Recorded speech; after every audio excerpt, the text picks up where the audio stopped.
c'est le fait d'être un duo et de bosser ensemble qu'on a perpétuellement un échange, c'est un ping-pong l'un avec l'autre. Nos illustrations, c'est de trouver le juste milieu.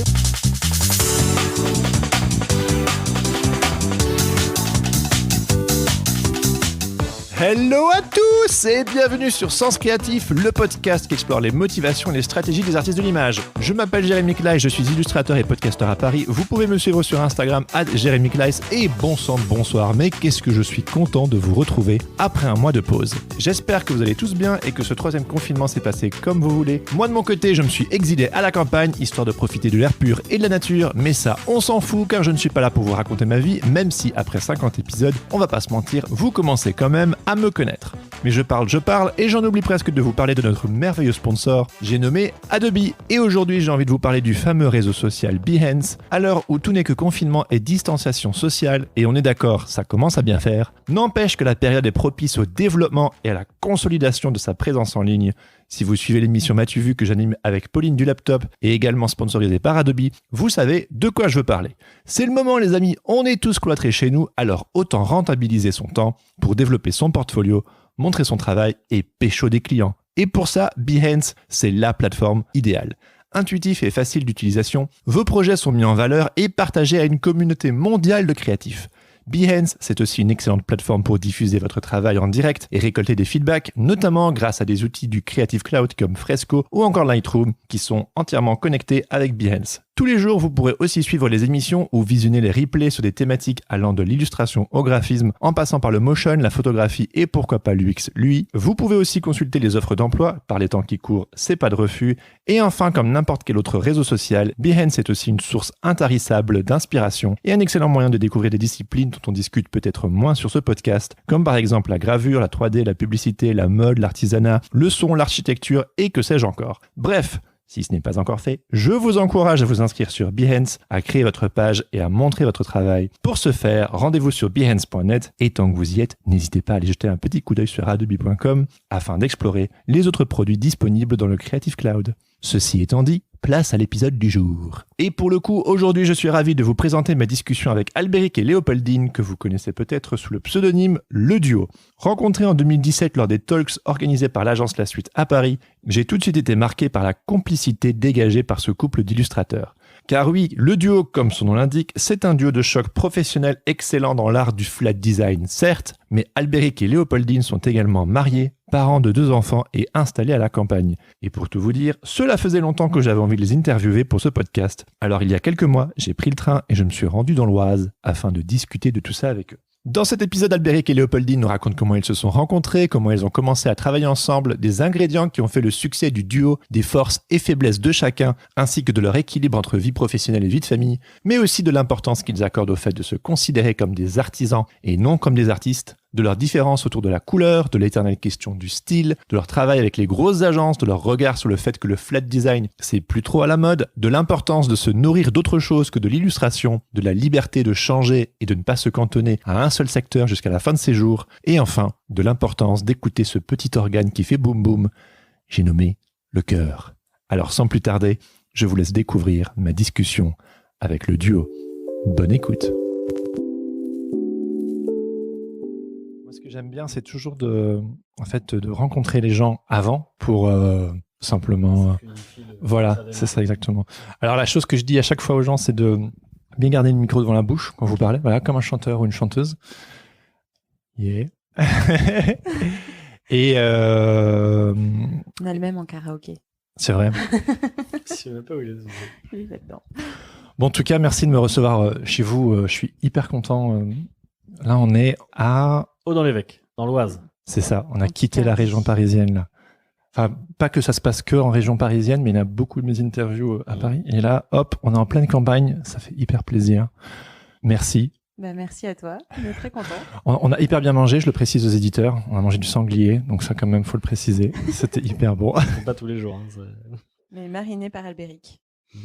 Oui. Alors, Albéric, Léopoldine, bienvenue sur Sens Créatif. C'est drôle parce qu'on s'est rencontrés en 2017, je crois. Quelque chose comme ça, peut-être même avant. Ouais. Je me pose la question, quand on s'est rencontrés, c'était lors des talks de l'agence La Suite. Ouais. Vous aviez déjà des enfants à ce moment-là? On avait notre première fille, ouais. Qui avait... Un an. Quelque chose comme ça. Ah ouais, waouh. Ok. Et là, vous en avez 2 maintenant. 2. Ouais. Parce que ça fait partie un peu des sujets... Ils ont 14 et 16 ans. Ça va vite quand même. Voilà, Ça va vite. Le temps Je sais, file, tu vous sais pas, les il- nourrissez comment ici à la campagne pour que ça c'est aille? sanglier tous les jours. C'est des vrais Gaulois, quoi. Exactement. Ouais, voilà. Non, ils ont 4 aujourd'hui, ils ont 4 et 2. D'accord. Ouais. Et vous êtes le duo, vous travaillez ensemble, vous êtes un duo d'illustrateurs, mais pas que. On aura peut-être l'occasion d'en discuter. On travaille à 4 mains Voilà. sur nos projets. Depuis toujours, depuis le début. Depuis la première illustration. Depuis 10 ans? Oui, à peu de choses près, ouais. Trop bien. Dès le début, la première illustration, on l'a vraiment faite à 4 mains. Et alors, avant d'arriver à l'illustration à 4 mains, est-ce que je pourrais avoir un mini... Ah là, pardon, j'ai oublié. Je commence toujours mes interviews en demandant ce qui vous motive à sortir du lit le matin. Alors là, si tu veux, il n'y a pas 36 solutions, hein, c'est les biberons. À un moment donné, il y en a 2 à l'étage qui ont faim, quoi. Donc, c'est ça. Voilà. Alors, moi, d'un point de vue personnel, si j'extrais les enfants, c'est mes 45 minutes de lecture avant que la journée commence qui me motive. Avant que les enfants soient debout? Non, ils sont debout, mais tu vois, mais voilà, une fois qu'on a réglé les enfants, voilà, il y a 45 minutes de lecture où vraiment je vais commencer à capter les bonnes fréquences. Ça, c'est le bon truc pour démarrer la journée. Et moi, je les conduis à l'école et du coup, je traverse les champs. Et bizarrement, j'adore voir le soleil se lever sur les champs. Je trouve ça magnifique. Et c'est très inspirant. Tu m'étonnes. Donc ça, c'est les choses qui vous tirent le matin. Oui, puis après, il y a le whisky du soir qui, le matin, nous donne envie de nous lever. Très bien, très bien. Whisky préféré? Kaolila. Ok, Alors, qu'on prononce a priori Koulaïla, mais ça fait bizarre. très bien. Et donc, attends 2 secondes, mais tu lis, les enfants sont déjà debout. Toi, tu les amènes à Non, l'école. je lis quand ils sont à l'école, hein, une fois qu'on les... Non, alors- on les dépose, mais ça va très vite. Ça va très très vite. Le matin, 7h30, tout le monde est debout. 8h30, Voilà. plus personne. On est à à nouveau à 2 et c'est À bon. 8h30, notre journée commence. Voilà. Ok. Et c'est à 8h30 que tu écoutes ta fameuse... Bah, j'écoute le fameux. Alors, j'ai 2 morceaux de musique favoris. Hein. Donc, il y a le Spam in a News de Thomas Tallis, qui est un motet britannique. C'est magnifique. Hein. 12 minutes 56.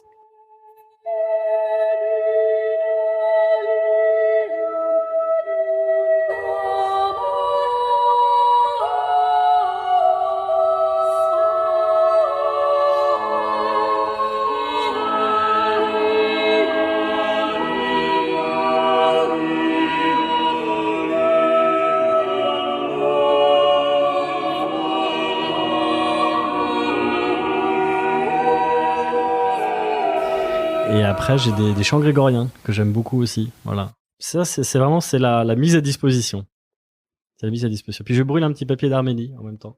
Ah ouais. Voilà, Et tu fais ça depuis 10 ans. Oh, plus. C'est ça, je fais ça depuis toujours. C'est ton rituel. Voilà, c'est ça. C'est la journée qui commence.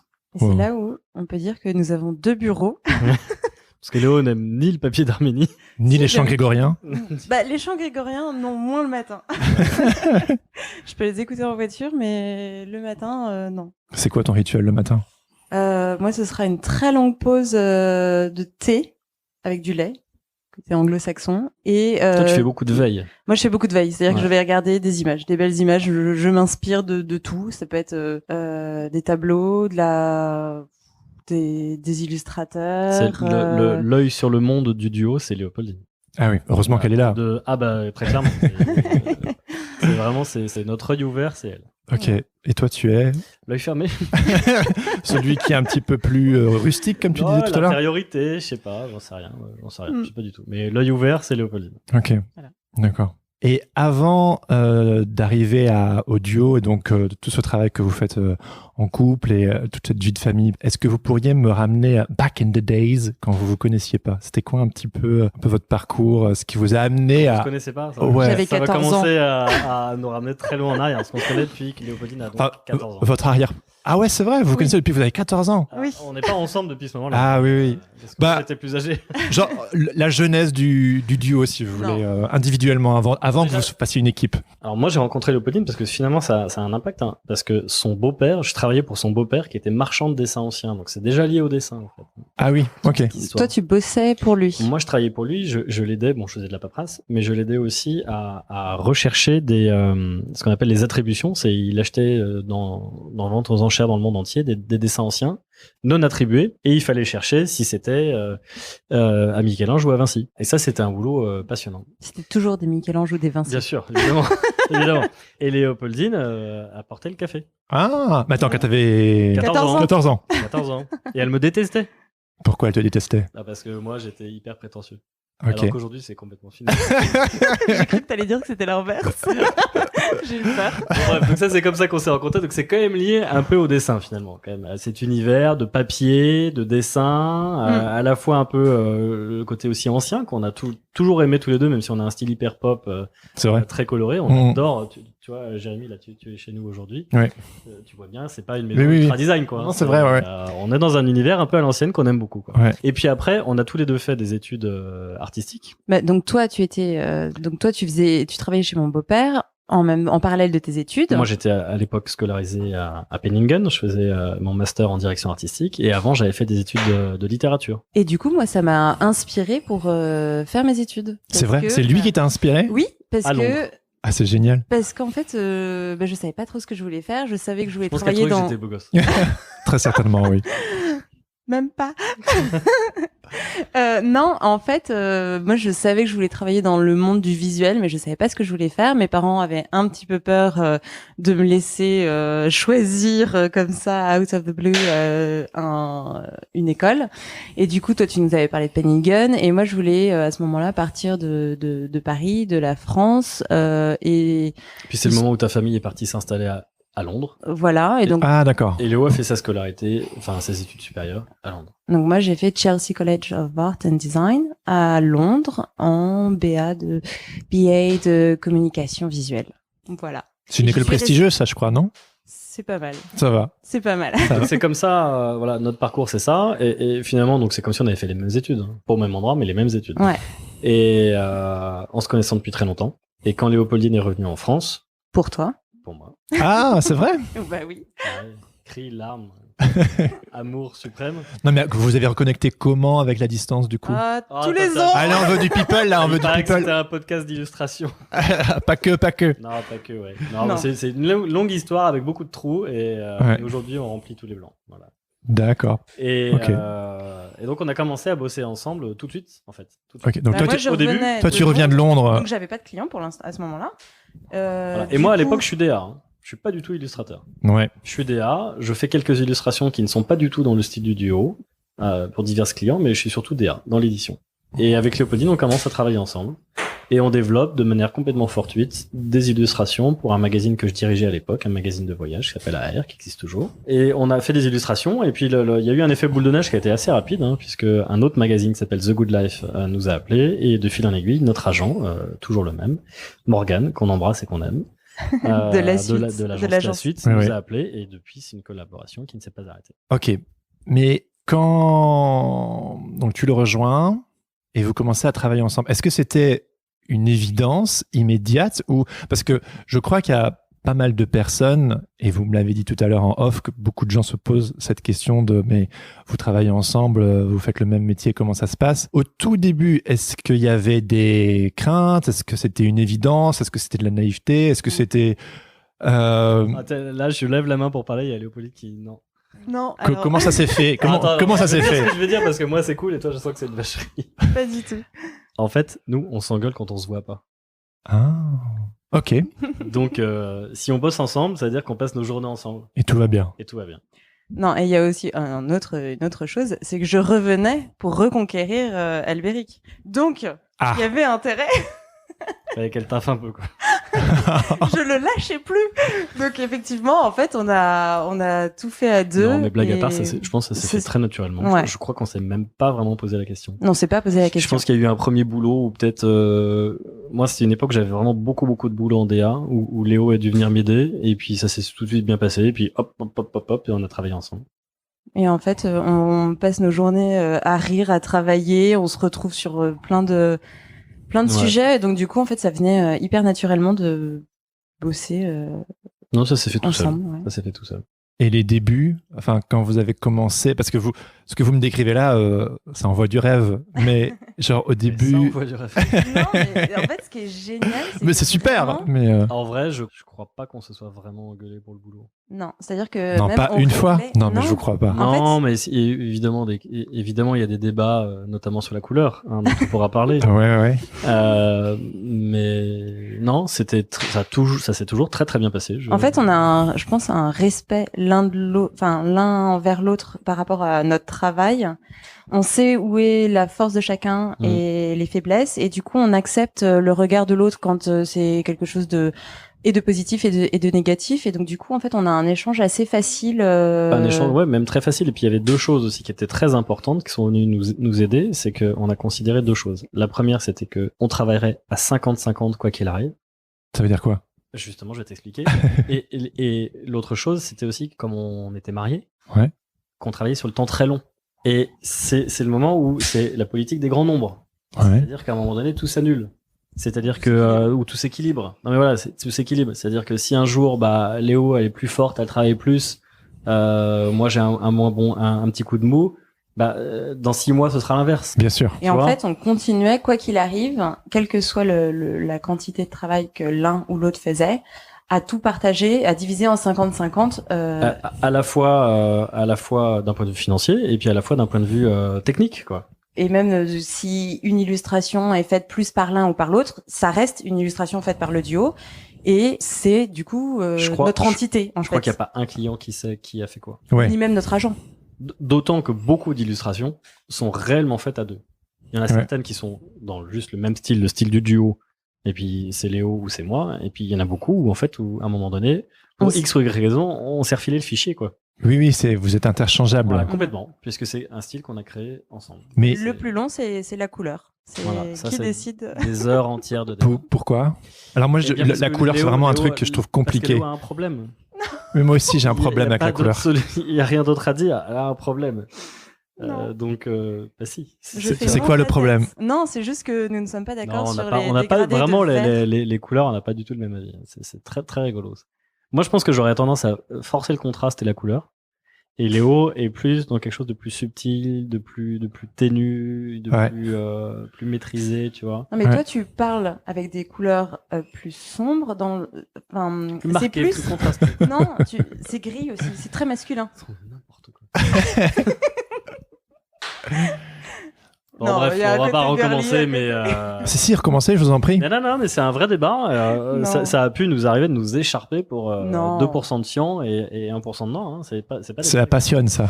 Ouais. Voilà. Alors c'est pour ça, pour revenir à des choses beaucoup plus terre à terre, qu'on est ravis de travailler parce que 99% de notre activité, peut-être un petit peu moins, si on exclut les livres qu'on fait avec Gallimard Jeunesse, 90% de notre activité est une activité commerciale. Ouais. C'est pour ça qu'on est ravis de travailler avec des marques qui sont bien brandées, où on est pouvez vous content insérer, de s'approprier, entre autres des couleurs Leur code. Ah oui. Ouais. hyper marquées, avec des chartes très précises.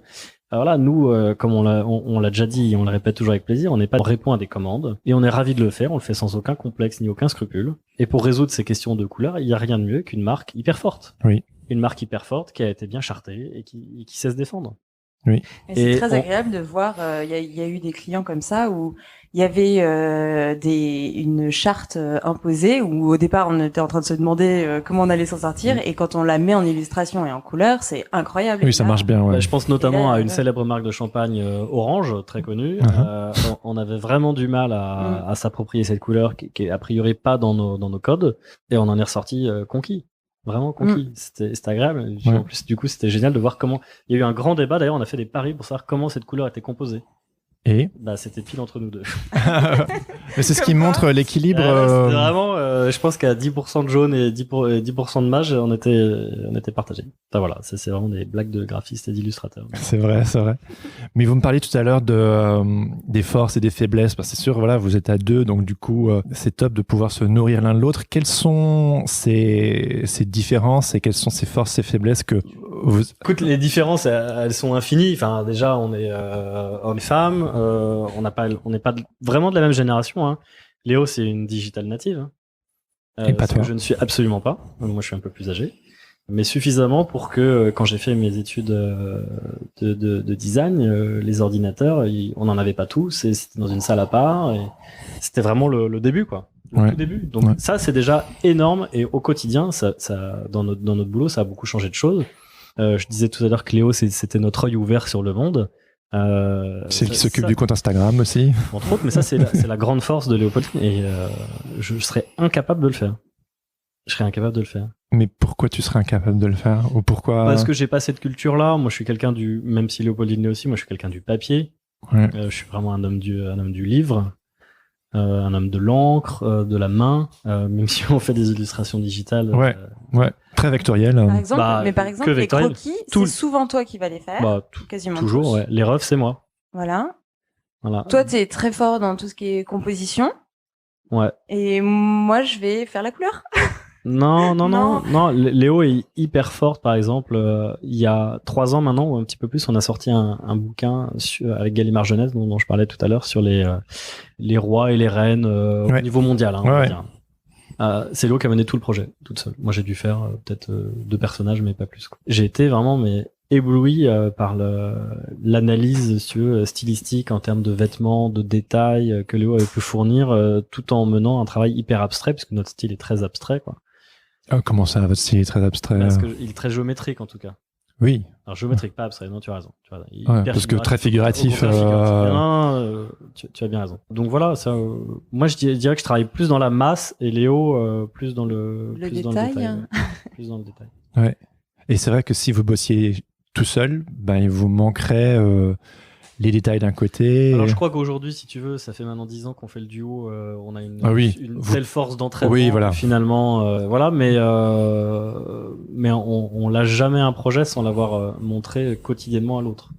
Et du coup, ça marche comment un petit peu le duo au quotidien, vous vous organisez comment?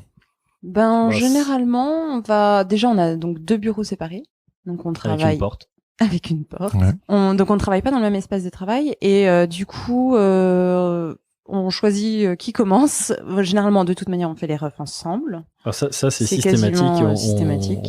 Déjà, on prend le brief ensemble. Ça, c'est systématique. Même si c'est moi qui tiens le crayon, on ref ensemble, et je suis pas seul à valider une compo. Ouais. Ça, c'est. Non, puis le concept, on le réfléchit ensemble, on fait les croquis. Ensemble, toute la partie avant, on le fait ensemble. Et puis ensuite, en fonction de notre agenda, alors où on se répartit, c'est Léo qui prend tel client, c'est moi qui prends tel client. Ou alors on attaque ensemble. Ça nous arrive, si on a un peu de temps, c'est devenu un peu rare ces dernières années, mais de se mettre carrément tous les deux côte à côte sur le même ordi, quoi, pour faire ça ensemble. C'est devenu assez rare parce qu'on n'a plus trop le temps, quoi. Mais c'est cool d'avoir votre espace chacun. J'ai eu la chance de voir leur bureau. Vous avez chacun votre petit monde, votre petit univers à vous, et puis hop, il y a une porte où vous pouvez vous refiler les papiers ou.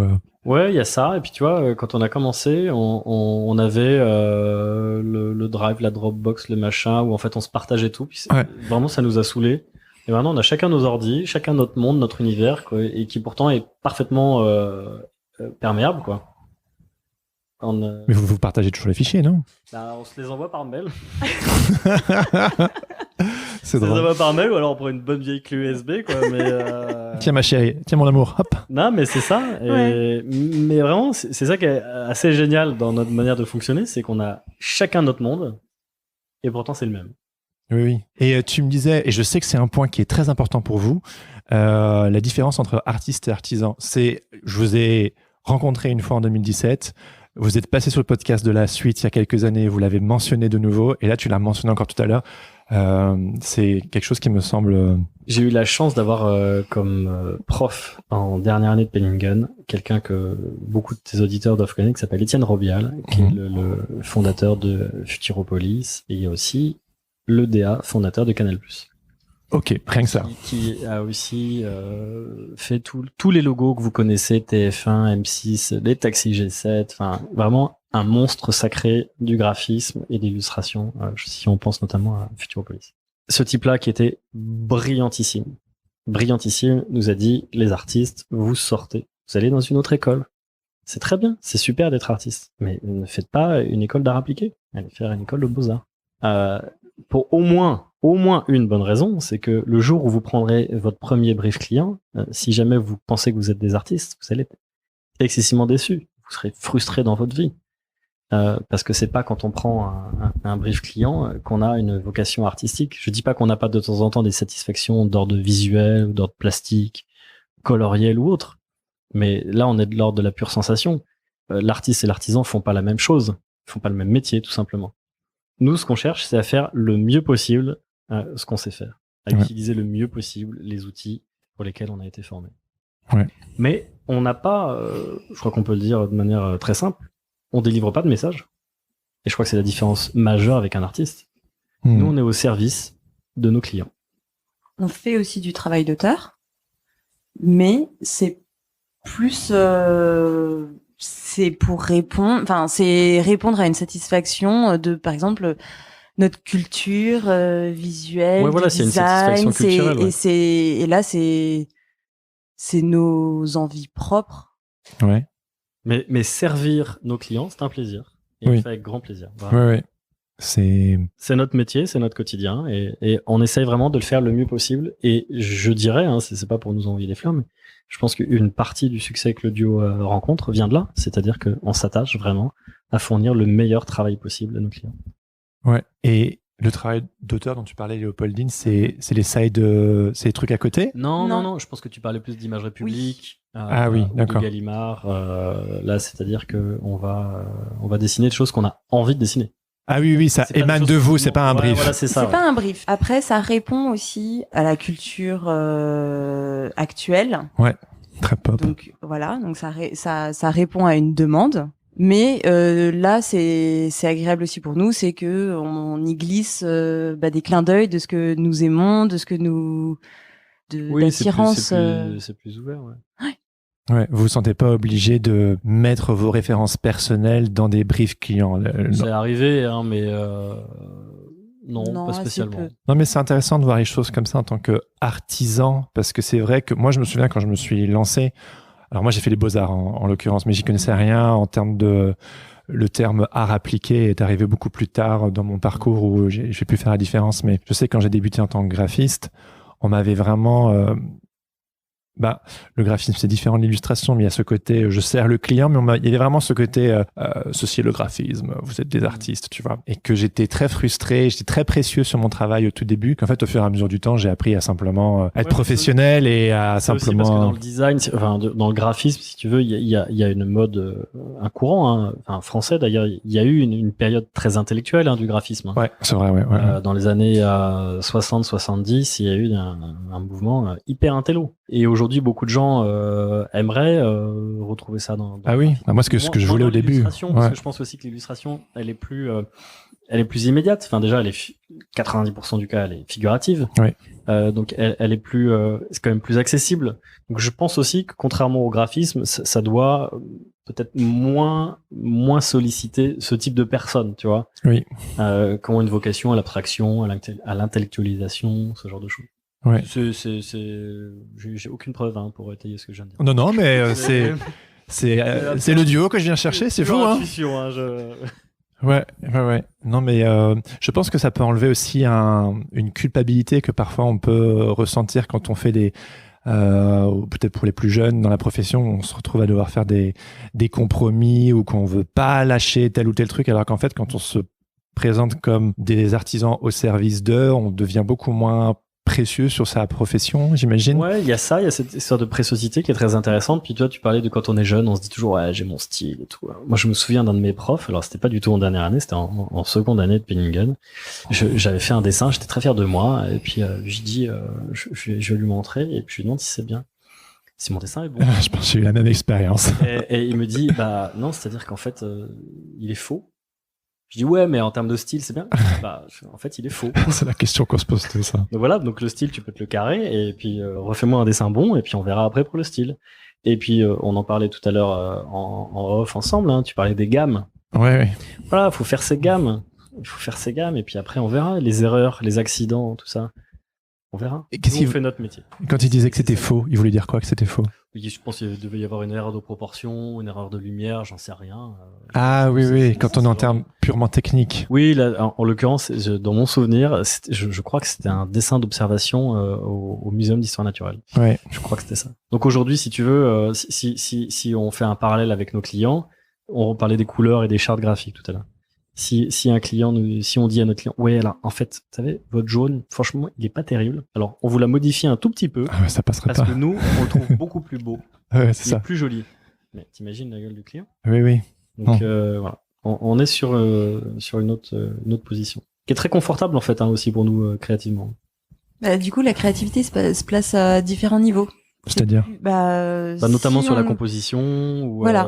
Si quand on nous demande de dessiner, je sais pas, deux personnages qui communiquent l'un vers l'autre, et en fait c'est nous qui allons trouver plus le cadrage, parce que si la charte couleur est indiquée, si on a déjà on nous indique comment ils vont être habillés, comment. Ouais, parce que parfois, effectivement, le brief va jusqu'à, si tu veux, race, sexe, genre et stylisme des personnages. C'est parfois excessivement précis. Ah ouais, wow. Ouais, on a eu pas mal de clients comme ça, et du coup, effectivement, ça peut limiter, en fait. On pourrait avoir l'impression que ça limite, et en fait, pas du tout, parce que du coup, c'est à nous de trouver la position. Ouais, puis l'astuce.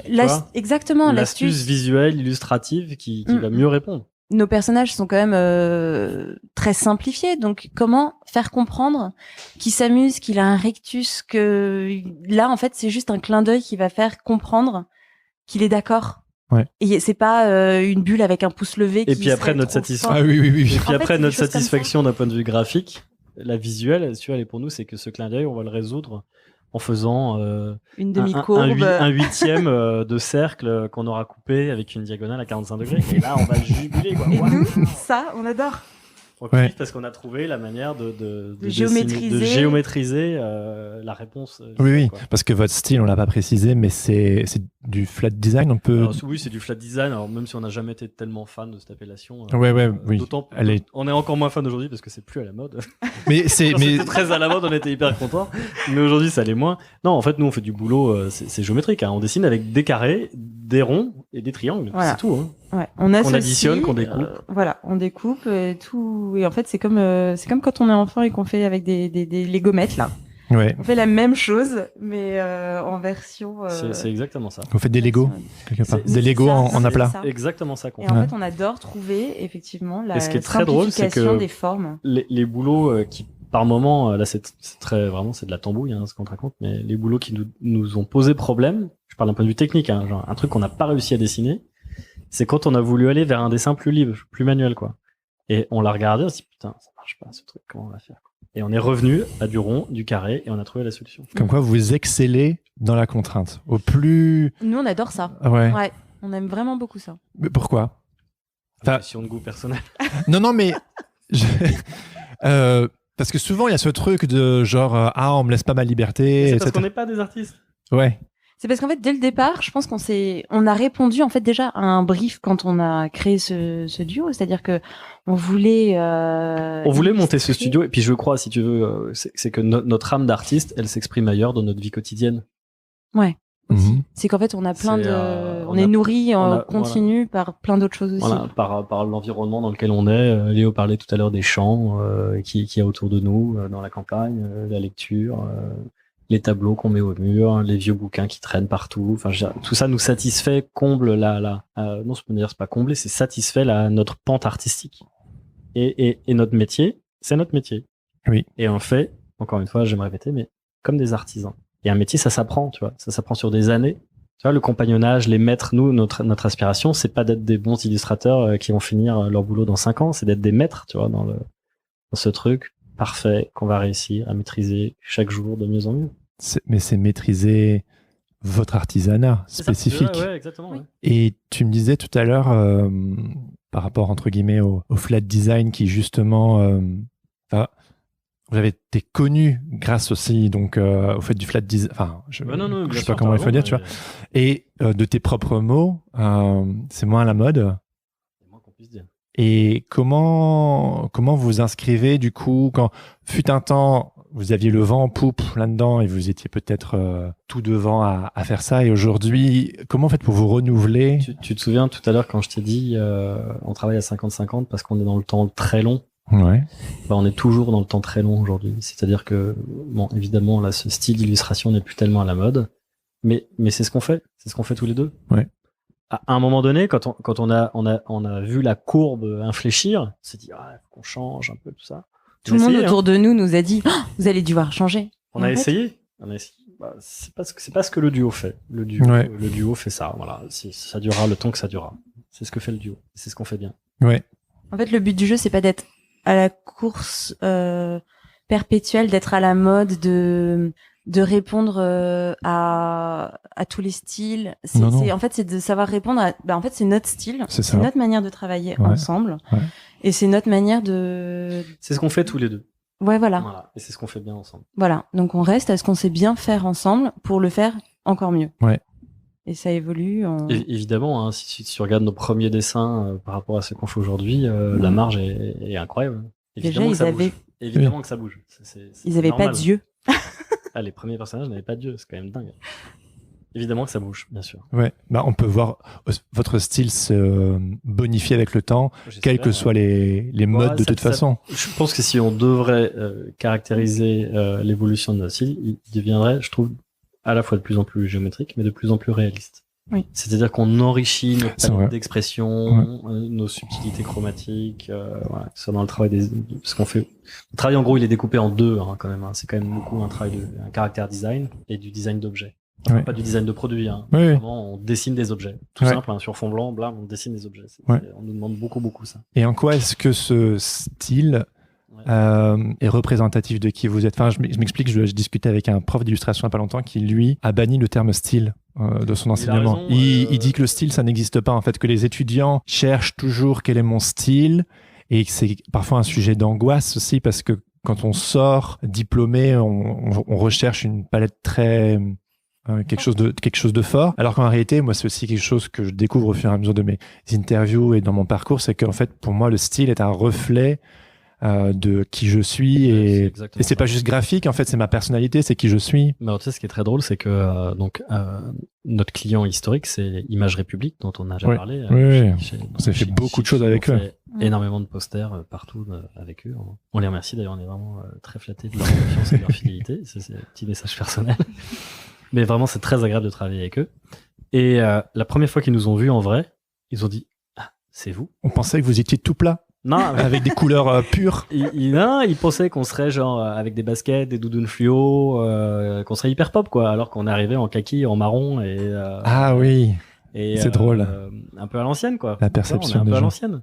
Donc c'est pour ça que notre style, c'est pas notre style, c'est le style du duo. Le duo, c'est une entité, si tu veux, c'est une entité tierce. C'est ni Léopoldine, c'est ni moi, c'est le duo. Ouais. Et aussi, c'est quelque chose ça reflète notre personnalité dans le sens où on aime beaucoup rire. On est, je pense, assez joyeux, mais surtout, on fait des blagues perpétuellement et nos personnages, sourient tout le temps. Ouais, bien sûr. Ils rigolent tout le temps. Alors, bien sûr, avec certaines commandes, ils ne sourient pas. Oui. Mais, ils sourient moins. Tu sais qu'au début, je t'interromps 2 secondes, nos tout premiers personnages, leur tête, c'était un rond, un pur rond, quoi. Ouais. Et le sourire était la moitié du visage. Les clients, au début, nous ont dit non, mais il faut quand même qu'ils sourient un peu moins.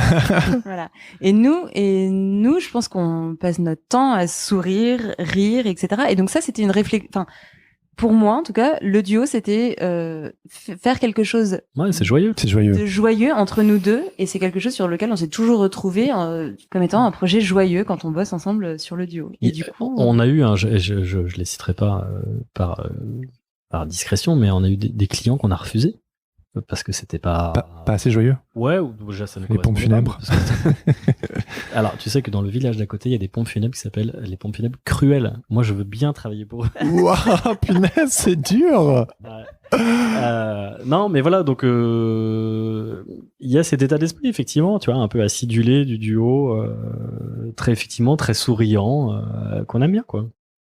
C'est comme qui correspond à une de nos personnalités, une de nos facettes, exactement. Voilà, c'est ça. Ouais. Vous faites votre travail très sérieusement, mais c'est, on peut presque dire, une cour de récréation. Bon, évidemment, il y a eu des moments de douleur, hein, ou des trucs, tu vois, où tu t'es dans la tambouille, tu n'y arrives pas, tu te couches tard. Enfin, et du coup, la dynamique du couple dans ces moments-là. Moi, je vais me coucher. Moi, je travaille. Tu te démerdes. Non, c'est pas ça, c'est qu'on a 2 rythmes. On n'a pas du tout le même rythme. Ok, parlez-moi de ça. Léo, c'est un oiseau de nuit. Moi, j'adore travailler la nuit. Par exemple, enceinte de notre petit garçon, j'ai fait Gallimard, justement, un livre jusqu'à quasiment le moment d'accoucher. Le soir, la nuit, en fait, c'était le moment où j'étais reposée, zen, il y avait rien d'autre à faire et c'était le moment de créativité pure et je me suis éclatée à faire ça le soir. Alors que moi, je suis bon de 8h30 du matin à 8h45. Non, moi je suis aussi comme ça, je suis pas du tout de nuit. Ouais. Donc voilà, chacun notre. Ah, mais c'est comme si l'entreprise tournait constamment. Alors tu bosses la journée, tu bosses la nuit. 24 heures sur 24. Voilà, c'est ça, H24. Et tu sais que souvent nos clients nous ont dit, mais c'est dingue. Alors c'est rien à voir avec nos rythmes respectifs, mais vous êtes hyper réactifs. Mais pour nous, c'est la base. C'est-à-dire que. Mais c'est parce qu'on a travaillé aussi on connaît le milieu. On connaît le milieu des agences, si tu veux, des grandes marques, tout ça. Où ça fait partie. Les compétences de duo, c'est aussi ça, quoi. C'est-à-dire super réactif, super rapide, super pro. Je sais, ça fait non, mais ça fait bizarre de dire ça comme ça. Ça fait pas très artiste, illustrateur. J'adore ceci, j'adore cela, mais en fait, nous, on fait bien notre métier. Ouais. Le but du jeu, c'est on nous donne un format et il y a une zone blanche de texte. Et on va pas se dire oui, mais nous on est des créatifs, ça rentre. Non, notre dessin il mériterait d'être un peu plus gros. Vous allez changer vos colonnes de texte. Non, en fait nous on va trouver la solution graphique, illustrée, pour que ça rentre bien dans l'espace. Et en fait c'est des choses comme ça. Je pense que ça le aussi, but du jeu c'est de bien répondre à la demande. C'est aussi l'expérience de nos précédents métiers avant. C'est-à-dire que comme je te le disais tout à l'heure, on a tous les deux été DA avant d'être illustrateur. Oui. Donc en fait, on maîtrise un peu la vous chaîne. savez comment ça se passe de l'autre côté. Voilà, on sait aussi les problématiques qu'ont les autres sur le produit fini. Et que nous, on arrive généralement en dernier dans le processus. Oui, le dernier maillon. Et au lieu de mal le prendre en se disant ouais, on est le dernier maillon de la chaîne, si tu veux, non, au contraire, on anticipe, on comprend bien. Hein, c'est aucun problème d'arriver en bout de chaîne. Quel conseil vous donneriez du coup vous êtes autant des créateurs et vous avez autant l'état d'esprit du DA avec le fait que vous savez quelles sont les contraintes des directeurs, des directrices artistiques, etc. Quel conseil vous donneriez aux illustrateurs, aux illustratrices qui sont de l'autre côté et qui justement, vous me parliez du fait de vous adapter. Enfin, ma question c'est. Alors moi j'ai compris ta question. Enfin, vas-y. Tu vas voir si ma réponse. Tu me dis si je me gourre. Hein. Mais en fait, il faut jamais prendre le client pour un con. Ouais, c'est tellement important ça. Il faut jamais le faire. Si tu prends ton client pour un compte, tu travailles pas pour lui, tu vas travailler pour quelqu'un d'autre. Et il y aura quelqu'un d'autre qui sera ravi de travailler pour lui.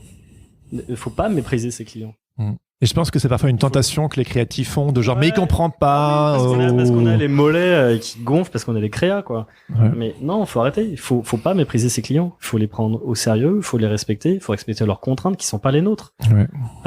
Nous, on se prend la tête devant nos ordis, sur nos tablettes graphiques, sur des questions de couleurs dont on parlait tout à l'heure en rigolant. Mais eux, ils ont des produits à vendre, des marges brutes, des marges opérationnelles, enfin des trucs auxquels on comprend complètement rien. Ouais. Mais ils ont leur vie et leur métier aussi. Ouais.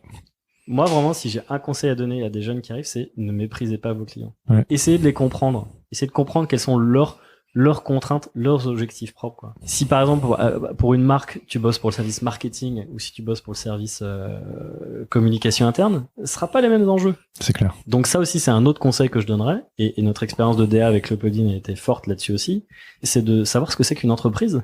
Ça paraît très bête, mais si tu sais pas ce que c'est qu'une entreprise, rien que les processus, rien que par exemple tenir un délai. Pourquoi ? Parce qu'en fait ils ont des délais d'impression. Et des délais de sortie, etc., etc. Et en fait, on a beau être le dernier maillon de la chaîne, si on dit oui, mais c'est pressé, c'est pour dans 3 jours. Si on sait le faire, on peut le faire. Ouais. Et il faut en fait tenir les choses et bien les faire pour en fait justement ne pas impacter sur les métiers des autres. En fait. Bien sûr. Voilà, c'est le respect sur tout le long de la chaîne. En plus, je me corrige, on n'est pas toujours le dernier maillon de la chaîne, et même souvent d'ailleurs pas le dernier maillon, parce que derrière nous il y a souvent l'imprimeur, oui, bien sûr, le programmeur, l'animateur si c'est pour de l'animation, et lui aussi il a son timing, son agenda, tu vois tout ça. Qu'il a bloqué, etc. Et donc vraiment les conseils c'est ne pas mépriser ses clients, connaître autant que possible l'intégralité de la chaîne, quoi. Ouais. Et pour savoir comment prendre sa place dans cette chaîne. Ouais. C'est pas prendre toute la place comme un artiste avec un ego surdimensionné qu'on a quoi qu'il arrive. Mais c'est encore une fois bien faire son job et faire le mieux possible. Et tant qu'à faire se rendre indispensable. Tant qu'à faire. Bon. Et alors toute cette rigueur, cette discipline avec des enfants. On l'a pareil. pareil. Non, Non, mais c'est vrai. non, mais je vous crois. Mais comment du coup donc vous avez 2 enfants qui ont quel âge, rappelez-moi? 4 et 2. 4 et 2. Moi, j'en ai un qui a 2 ans et demi. Ouais. Ça fout le bordel. C'est genre un enfant, ça. Enfin, comment? On a de la chance déjà, on est 2. Oui. Oui, Non. Donc ça Oui. déjà, c'est Il y a énorme. il y a beaucoup de. Ouais. Bah, c'est énorme. on est, oui, en fait, c'est qu'on est toujours là, à 2. Donc ça, C'est-à-dire que quand il y en a un qui est fatigué, l'autre reprend le boulot, quoi. L'autre s'occupe des enfants. Ouais. Ça nous a été très très précieux quand même. non, et puis, c'est des règles, enfin. Comment vous C'est- organisez Non, pardon, je t'ai coupé, Léopoldine. Non, Continue. En fait, je suis en train de réfléchir. En même temps, en fait, c'est surtout. Parce que 2 freelances, vous êtes freelance en Ouais. couple, vous En avez fait, des je crois que enfants. les enfants, ça a dû nous pousser à être encore plus efficaces. Ouais, moi aussi. Mais vas-y, continue. Non, mais je n'ai pas grand-chose de plus à dire que ça. En fait, c'est que du coup, on on était déjà rentabilise assez notre efficace, temps. mais- En fait, non, c'est qu'on rentabilise notre temps. On est conscient de ce que c'est que le temps libre. En fait, c'est surtout ça. C'est Oui. que du coup, Et on en veut pour notre vie de famille. Oui. Ouais. oui, mais enfin, je pensais du temps libre à moi toute seule. Ah oui, d'accord. Enfin, c'est-à-dire sans les enfants. Égoïste. T'as vu ça? C'est égoïste. un peu, quand même. Et donc, non, en gros, on dépose les enfants à l'école, on sait qu'on les récupère à 4h30. Bon, on C'est a un hyper temps tôt. Ouais, très c'est court. hyper tôt. C'est hyper tôt. C'est hyper court. Et dans ce temps, il faut faire tout ce qu'on a à faire et bien le faire. Et ben, en fait, du coup, mais tout est extrêmement timé pour que ce soit à la fois très satisfaisant pour moi, parce que sinon c'est pas drôle, et en même temps très productif. Et du coup, c'est assez génial à 4h30 de se dire, ouais, ok. J'ai fait ma journée. J'ai fait ma J'ai journée. fait tout le boulot. Et t'as commencé à quelle heure? Enfin, À les enfants, 8h30, 8h45. les enfants sont à l'école. Et Enfin, c'est parti, la journée ouais. commence. Et s'il y a à finir, ce sera après quand les enfants sont Et la couchés. journée commence sur les chapeaux de roue. C'est On ça. démarre tout de suite. Pouf, vision laser un peu. Ouais, mais ça c'est bien. Du coup, ça donne un. En fait, comme tout s'enchaîne hyper là-dessus, on enchaîne tout très rapidement. Évidemment qu'il y a eu des périodes de rodage, hein, mais là aujourd'hui on est bien rodé, c'est bon. Et parce que de parfois de discuter avec des auditeurs ou des personnes qui se posent la question d'être, prenons, illustrateur, illustratrice, freelance, et qui se posent la question des enfants, il y a tout cet équilibre qui peut parfois faire peur. Moi, je sais que c'est venu bousculer les choses, mais comme tu disais, moi, c'est drôle parce que j'avais 2 fois moins de temps, j'étais 2 fois plus fatigué, j'étais 2 fois plus efficace, et je pense que je suis un bien meilleur illustrateur aujourd'hui en étant devenu papa. Ce qui peut paraître étonnant. Après, en même temps, il y a des choses que ma vie de famille est importante pour moi. Il y a des choses que simplement je peux plus ou que je ne veux plus ou que pas pour le moment, simplement parce que j'ai une vie de famille et que je suis pas illimité non plus en énergie. Ouais, c'est ça. C'est ce qu'on fait, mais c'est très bien. Moi, il y a une chose, je voudrais rebondir. Il y a une chose, c'est sur la vie de famille avec les enfants. Il y a un truc, c'est que on est maître du temps par des contraintes d'école, de crèche, etc. Mais on n'est pas maître du temps parce que finalement les enfants c'est très évolutif. Bah oui. Ouais. Et du coup, en fait, c'est relancer tous les 6. Nous, on a trouvé ça, c'était de relancer tous les 6 mois la donne. C'est-à-dire que même pas tous les 6 mois, Ouais. c'est même plus court que ça, quoi. les changements de rythme étaient très rapides et c'était dur de se dire ah ça y est, maintenant je sais, je vais prendre mon café à telle heure, je me mets à travailler à Ouais, telle heure ouais, et là j'ai ouais. 3 heures devant moi. Non, ça n'arrivait jamais. Non. Et donc du coup, c'était très compliqué de se dire de trouver en fait de bien rythmer. Et une fois qu'on avait trouvé, hop, ça changeait parce que c'était le moment des dents, parce que c'était la croissance des 6 mois, etc., etc. Et en fait, il faut accepter. En fait, au lieu d'aller contre la vague, il faut accepter, se dire oui, bon c'est un temps donné où la donne change rapidement. Il faut plus souple, plus fluide, plus liquide. Voilà. Et puis là, nous, par exemple, on est quand même à un moment donné où les choses s'apaisent un peu. On trouve un rythme qui nous correspond bien et qui correspond à la vie de famille et qui. Puis il y a un autre truc qui vraiment nous a aidé, c'est que on le disait tout à l'heure, c'est que le duo on l'a créé ensemble. Et ce que je veux Les dire, enfants c'est aussi qu'on l'a- d'ailleurs. Les enfants aussi. Non, ce que je veux dire, c'est que on le connaît par cœur. C'est comme une excroissance de nous deux, quoi. Tu vois ce que Ouais. je veux dire? Et c'est pas quelque chose d'extérieur à nous. C'est organique. Donc Et on donc peut ça, le changer facilement parce que On peut le changer facilement. Voilà, c'est ça. parce que ça c'est se fait- c'est les contraintes qu'on a tous les deux ensemble. En Ouais. fait. Donc on les connaît. On est tous le soir ou même le matin. Si l'un habille, l'autre fait le biberon, etc. Mais c'est des choses qui font que en fait ce ne sont plus. Franchement, on est. C'est pas l'un qui subit et l'autre qui fait autre chose. On est hyper rodé en logistique. Ouais. Mais ça, je pense que c'est l'expérience du duo, ça. Ouais. Si tu parles Ouais, de logistique j'allais de dire, vie, ouais. je parle de logistique de vie quotidienne, vie familiale. Hein. C'est presque votre 3e enfant, le duo.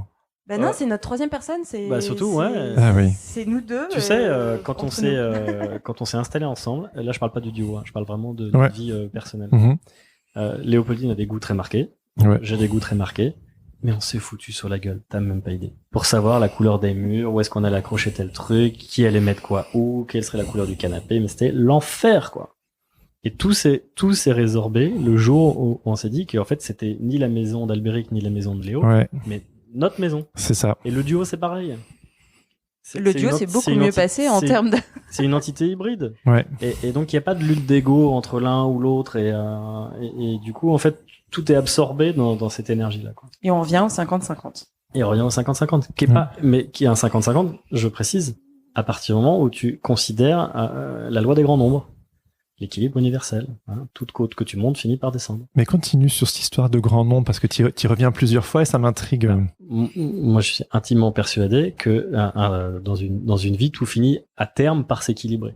Ouais.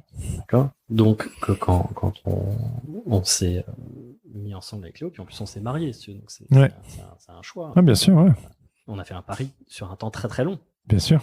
qu'on espère d'ailleurs le plus long possible, Bien sûr. jusqu'à notre mort, quoi. Ouais. Tu vois. Ouais. Donc évidemment, à la fin de la journée, parfois Léo a plus bossé que moi, Mhm. ou c'est l'inverse. Mais si tu mets ça sur 3 mois, la courbe commence à se lisser. Si tu mets sur 6 mois, elle se lisse encore plus. Et si tu mets ça sur 50 ans, l'équilibre est parfait. Et quand tu vas dire qu'elle se lisse, Ce que je veux dire, c'est que les différences, tu veux, entre l'un et l'autre sont de moins en moins fortes. ouais. Vous n'êtes pas là à compter, c'est Non, ça on n'a se pas fait. de logique comptable. Ouais. Des fois, on s'est foutu sur la gueule. C'est parce quand que on était dans bien cette sûr. logique comptable. Ouais. L'amour ne compte pas.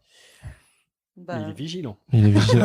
Ouais. Non mais ouais, c'est vrai. Mais l'un n'exclut pas l'autre, quoi. Bah non, mais Mais c'est d'être vigilant l'un à l'autre justement de nos exactement. niveaux d'énergie, de.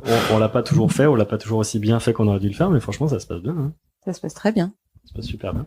Quels sont, si je peux poser la question, les moments de crise où vous avez pu tirer des leçons, tu sais, où parce que j'entends que c'est une affaire qui tourne, etc. Et ça se voit et ça fait plaisir. Mais comme tu dis, voilà, il y a des moments où par exemple l'un travaille plus que l'autre et puis il faut rester vigilant, etc. Quels sont, parce que ça fait 10 ans que vous bossez quand même. Équilibre universel, c'est la réponse. Non, bah, mais monomaniaque. Non.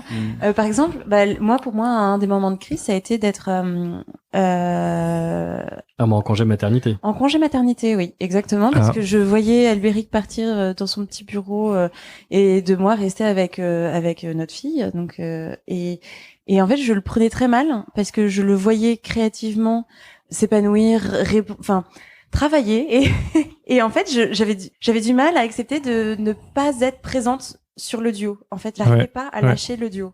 Et c'est vrai que moi, à ce Étonnamment. moment où je faisais tout, j'avais aussi du mal à laisser Léo continuer à regarder comme elle le regardait avant. Ah oui, parce que c'est moi qui fais tout, donc Et bon. là, c'était le moment où on était revenu à des petites guerres de territoire, tu vois. Un peu bête. Ouais. Puis Léopoldine est revenue, et quand elle est revenue de son congé maternité, on a tout de suite eu un très gros client qu'elle a pris.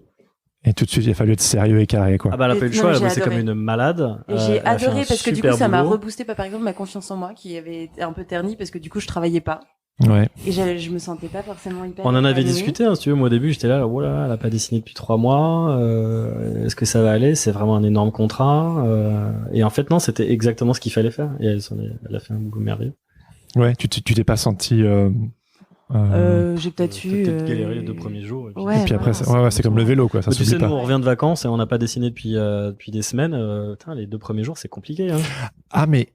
Alors moi j'ai ça aussi, Ouais. et on en parlait tout à l'heure en off justement du fait que, voilà, tu me dis on part en vacances, on dessine pas pendant 2 mois. Est-ce que vous n'avez pas un rapport culpabilisé, tu sais, au fait que vous dessinez pas en dehors de votre travail Tu sais, les personnes qui dessinent constamment, tu sais, qui... Redis-moi ce mot que je ne connais pas. Mais c'est beau si tu ne connais pas ce mot. Culpabilité. Moi, c'est assez mais étranger à Tu ma sais, parce personne. que moi, je peux partir en vacances aussi et ne pas dessiner. Et j'aime l'illustration, mais Moi, je peux très bien ne Moi, pas je dessiner. ne dessine pas quand je suis en vacances. Voilà. C'est Non. notre métier, on a parlé tout à l'heure. Ouais, ouais. On n'est pas C'est des Non, auteurs.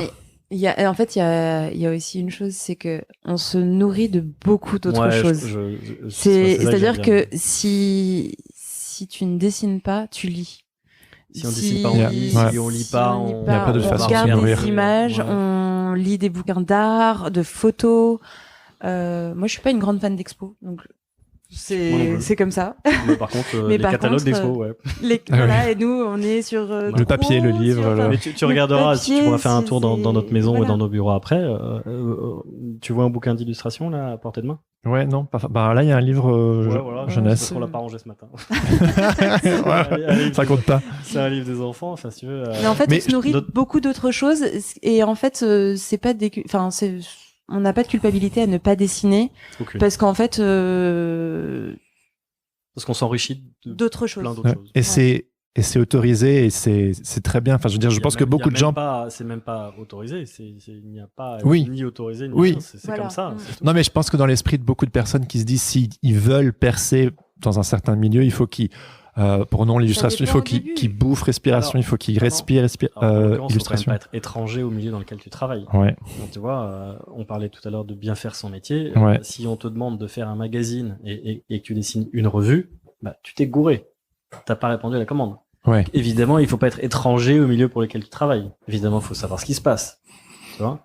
Mais finalement, est-ce que tu veux un illustrateur qui parle illustration toute sa vie, Mhm. ou est-ce que tu veux, je parle du client, quelqu'un avec qui tu vas pouvoir échanger et parler d'autres choses, par Oui. exemple La- l'étoile, la vie, ouais, c'est le ça. temps long. Ouais, absolument. Ouais. Nous, par exemple, je pense entre autres à une conversation très agréable qu'on a eue avec le directeur marketing de Veuve Clicquot pour un brief. On n'a pas parlé d'illustration. Ouais. On a parlé de littérature, d'art, de philosophie, et le courant est passé. Si on lui avait parlé de notre tambouille et de notre petite cuisine, je sais pas ce que ça lui aurait fait. Hein. Ouais. Tu vois, je sais pas si ça peut être bien perçu ce que je veux dire, mais notre vie est plus riche que l'illustration. Pourquoi ce serait mal perçu? Non, parce que ça pourrait faire un petit peu cracher dans la soupe, tu vois. Ouais. Mais en l'occurrence, c'est pas le cas. Mais notre vie Non, est mais plus il y a- riche que Plus l'illustration. large, plus. Après, je pense qu'il y a plusieurs types de personnes. C'est-à-dire qu'il y en a où, pour eux, visuellement, ça passe à travers l'illustration. Ouais. Moi, c'est peut-être plus de l'objet. C'est-à-dire Bah, je sais pas. Léo, elle a vraiment une sensibilité à l'objet. À l'objet. Ouais, physique. Ouais. Ouais. Et beaucoup, enfin, et du coup, en fait, c'est chacun doit répondre, enfin, doit trouver en fait comment se nourrir. Oui, puis on n'est pas des monomaniaques, tu vois pas. Moi, j'ai une passion pour les illustrateurs ou les dessinateurs monomaniaques. Par exemple, j'adore Chris Ware. Ah oui, Chris Ware, ouais. Fascination pour Chris Ware. Ouais, j'adore. c'est fou, c'est un fou furieux. Je trouve ça complètement dingue. Dans le bon sens du terme. Mon cerveau n'est pas comme ça et je crois que celui de Léo l'est pas non plus. Ouais, moi non Moi, plus. j'aime non. On a collectionner. On n'a pas ce cerveau-là. Ouais, On va ouais. pas- ce que je te dis, c'est. Ouais, moi je sais que je suis attiré souvent visuellement par quelque chose de. Enfin, je suis autant attiré par quelque chose de très synthétique, mais je suis totalement admiratif des personnes qui font des choses totalement chaotiques, mais moi je sais pas le faire. Enfin, J'aurais adoré être cet artiste maudit qui ne pense qu'à une chose du matin jusqu'au soir, si tu veux. J'aurais adoré, mais bon, c'est pas le cas. Ouais, Je suis un artisan heureux. c'est ça. Mais tu vois, par exemple, vous parliez de vous nourrir d'autres choses que l'illustration. Moi, je sais que notamment ce podcast, c'est me nourrir des conversations, c'est des rencontres, c'est ça qui me fait avancer, et que chacun d'entre nous, en fait, on est différent, on a des ADN différents, des histoires différentes, et de trouver ces différentes avenues où on C'est ça, le style dont se tu nourrit. parlais tout à l'heure. Ouais. Le moment où c'est le moment où tu es juste bien accordé. Tu vois? Ça, c'est important. C'est le moment où tu es bien accordé. La Puis il y a justesse, aussi autre c'est chose, c'est un sujet. On revient au travail, au fait de dessiner tout le temps.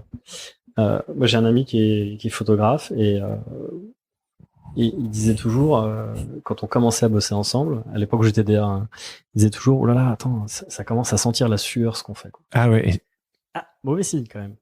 Vraiment, au début, je comprenais pas du tout ce ouais, qu'il disait. mais je pense ce que tu veux dire, ouais. Et aujourd'hui, avec l'OBI, je pense qu'on fait pas de boulot comme ça. On fait pas de boulot qui sente la sueur. Et les moments où on sent que ça commence à riper un petit peu, tu vois, à se crisper le boulot, On s'arrête. on s'arrête. C'est ça. On se balader.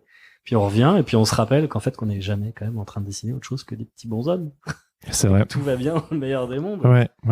Oui, on se prend la tête, parfois on peut s'entêter, etc. Moi, Et je- tu m'avais appris ça à mes débuts. Tu m'avais dit, On arrête. si tu patauges, tu t'arrêtes, tu sors, tu vas faire un tour et tu reviendras avec un œil neuf et pas à essayer de Fais ta petite forcer. promenade. Moi, C'est j'ai ça. une petite promenade rituelle que je fais quasiment tous les jours avec les chiens. Ça me prend 45 minutes. Je reviens, mon cerveau, il est frais.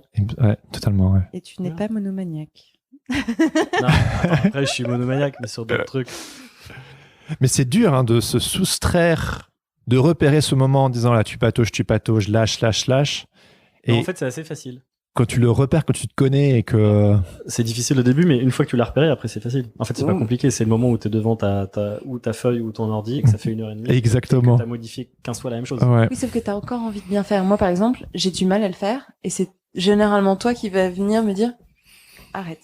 En fait, c'est le regard de l'autre aussi. Enfin, moi, c'est là où je trouve que c'est génial d'être à deux. C'est que t'as tout le temps un avis extérieur qui vient. Mais ça, c'est parce que Léopoldine est excessivement consciencieuse. Oui. C'est vrai. Moi, je suis très pointilleuse. Très, très consciencieuse. Et Mais c'est une immense qualité dans le duo. ouais. Mais ça peut être aussi une grande perte de temps. Mais C'est-à-dire. j'adore. Je peux passer des heures à faire des points pour faire de la dentelle. C'est. Ouais. Est-ce que c'est un Non. peu méditatif quand tu le Ouais. fais En fait, il y a quelque chose de très jouissif. Je sais pas trop comment. Tu sais, à un moment donné, je sais plus exactement quel boulot c'était, je sais plus trop, bref. Et notre agent nous a dit, vraiment, on n'était pas encore content de ce qu'on avait fait. Ah oui, si. C'était pas, je sais plus ce que c'était. Je sais plus non plus. Mais... C'était pas à la hauteur de ce qu'on avait imaginé quand on avait refait, tu vois, on n'était pas content. Et il fallait rendre le soir, quoi. Et on a dit, non, c'est pas possible, tu deals avec le client. Et elle nous a dit, non, stop, c'est fini. Et en fait, c'était très bien. Il faut rendre C'est demain. juste qu'on avait une autre vision de la chose. Et à un moment donné, en fait, les modifications qu'on aurait apportées, le client ne les aurait jamais vues. Puisque C'est finalement, juste- Ah oui, oui, c'est juste pour vous, bien sûr, ouais, ouais. Pour nous. L'essentiel était déjà sorti, quoi. Était déjà fait. Et ça, c'est Morgane, donc notre agent de la suite, nous a vraiment appris ça aussi. C'est-à-dire qu'à un moment donné, il faut rendre, faut Ah ouais, délivrer, ouais, lâcher. faut l'arrêter. Lâcher prise. Faut l'arrêter. Ouais. Mais ça m'intéresse ce côté consciencieux parce que moi, je pense que je suis parfois maladivement. Méticuleux. Ouais, le côté. Ça se voit peut-être pas forcément dans mes illustrations, mais j'ai vraiment ce côté de base que je désapprends, ce côté vraiment bon élève trop propre. Tu veux dire bien coiffé, mais avec une petite houppette. Ouais, exactement. Ouais. C'est une autre histoire, ça. Il y avait plus d'eau chaude ce matin, comme ça vous saurez tout à la maison.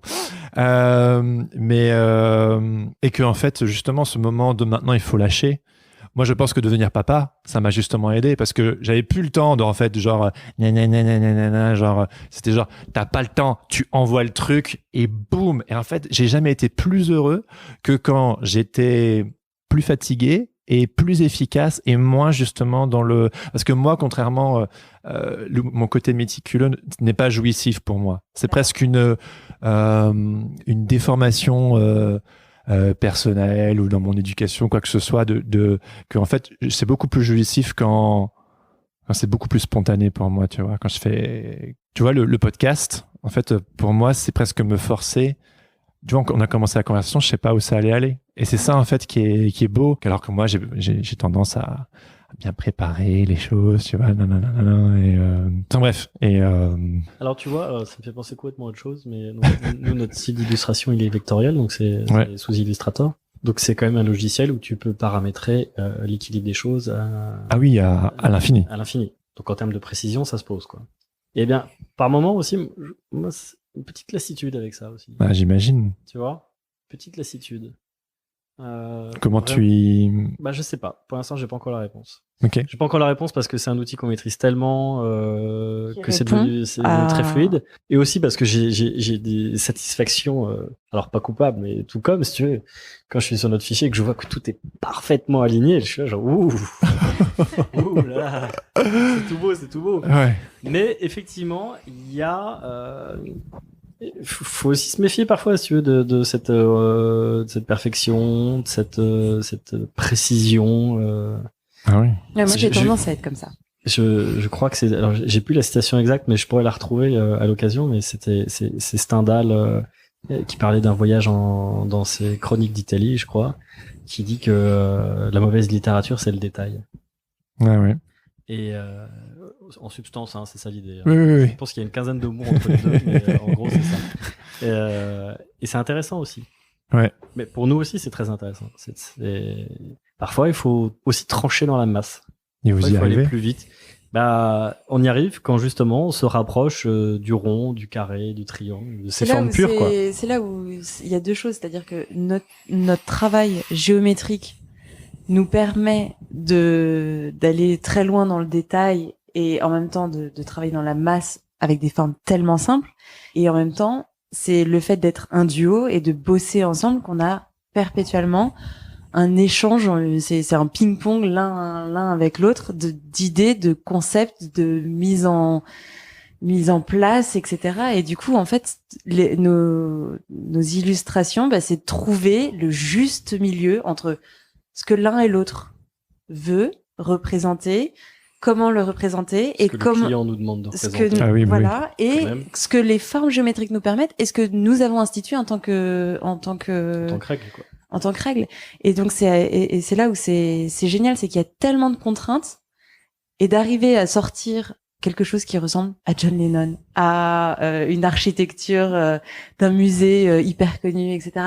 Tout ça, en fait, c'est génial d'arriver avec un énorme autant challenge qu'on a eu. Ce que Léo est en train de raconter, ça m'y fait penser. C'est on nous a demandé de multiples reprises de dessiner ou des villas d'architectes. Je pense que c'est à ça dont tu faisais mention, ou des objets de designers, par exemple des chaises ou des lampes. C'est-à-dire dessinés par les meilleurs des designers du monde. Ouais. Et vous les représentez dans votre style. Il faut les représenter. Et là, évidemment, tu peux pas mettre sur une maison toutes les fenêtres.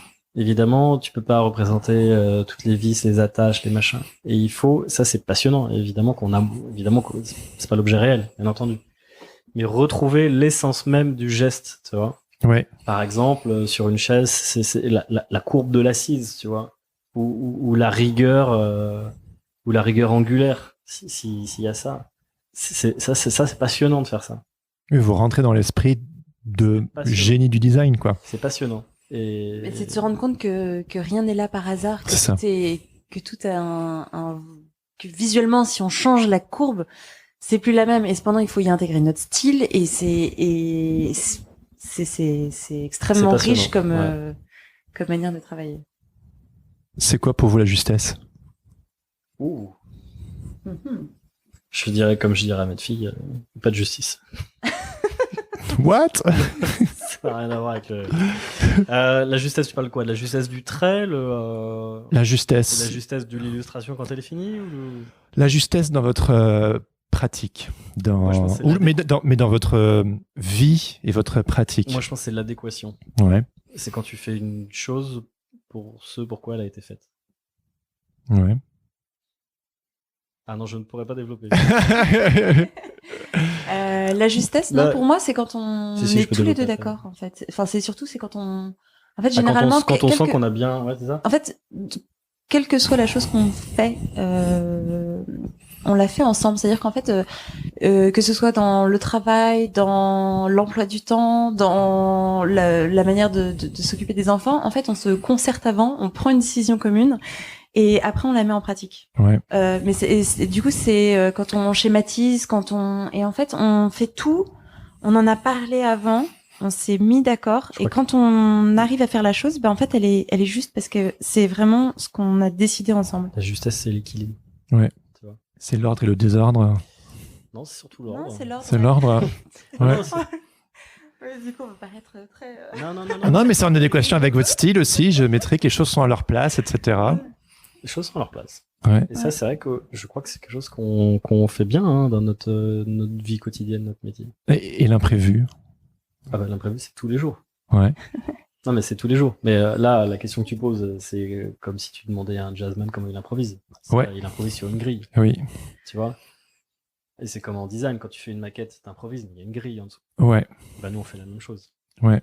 Connaître votre grille suffisamment bien pour pouvoir improviser dessus. Voilà. Ce qui me fait penser que le sanglier que nous avons mangé au déjeuner était posé sur une grille. Ouais. Voilà. Et donc rien du tout. Non, l'imprévu, il y en a tout le temps. L'imprévu, il y en a tout le temps, mais à partir du moment où le cadre est structuré, c'est bon. Oui. Tu sais que les grands poètes romantiques du 19e siècle, je pense entre autres à Lamartine, par exemple, ou à Victor Hugo, c'est eux qui avaient les structures, et là je parle d'une composition, les plus complexes et les plus élaborées, quoi. Oui. Mais c'est aussi parce que si jamais quand tu as l'âme fragile et l'âme sensible qui a tendance à vouloir à déborder et à se porter sur plein de choses, si tu la structures pas, c'est ça. Tu vas jamais rien faire de ta vie. Ouais. Et tu vois, Hemingway, il disait, je suis désolé, c'est beaucoup de citations littéraires, il disait, il faut savoir observer et apprendre à raconter. Ouais. C'était son problème. Donc observer, c'est facile quand tu as une âme d'artiste, mais après le dire. Après le mettre en place, C'est là où il faut remettre la structure. C'est définir le cadre dans lequel tu vas jouer. Ouais. Et Pour puis, que si tu en sors, tu saches quand même où il est. Ouais. En fait, c'est. Il y a ça, et puis je pense que... Enfin, je reviens sur les artistes et tout. Les gens sont quand même toujours un petit peu trop attachés à la figure de l'artiste génial, tu vois. Je pense à Rimbaud, à Picasso. Une sorte de génie. Mais le génie immanent comme ça, mais c'est magnifique, hein. C'est magnifique. Mais c'est excessivement rare. Ouais. C'est Ouais, excessivement je suis d'accord, rare. ouais. Et C'est l'exception qui confirme pas la règle. Et c'est non maîtrisable, quoi. Je veux dire, ce sont des anges qui sont descendus sur Terre. On peut rien y faire. Et tous les autres, nous tous, ce qu'on peut faire, c'est bosser. C'est le travail. C'est le travail. Ouais. Et travailler, ça veut pas forcément dire souffrir. Hein. Non. Je crois qu'on a essayé de te le dire. Hein. Et travailler pour moi, c'était, enfin, j'ai toujours eu ce petit côté très romantique et à me dire que je pouvais vivre 3 jours à travailler sans dormir et que après je me reposerais. Et en fait non, en fait je suis efficace, et je pense que c'est comme ça. C'est quand en fait tout est ritualisé, quand les choses sont, enfin pour nous en tout cas c'est ce qui marche, c'est de vraiment créer une grille très forte sur laquelle se poser et pour qu'en fait les choses aillent rapidement, efficacement et soient bien faites. Ouais. Tu vois, Léo, elle est jamais aussi heureuse en fin de journée que quand elle dit j'ai fait tout ce que j'avais à faire. Non mais c'est vrai. Ah ouais. Je dis ça fait un bien fou. Ouais, ça fait un bien fou. Genre et c'est vrai que par exemple quand t'as fini une belle illu, t'as une satisfaction du travail bien fait. Ouais, Quoi. ouais.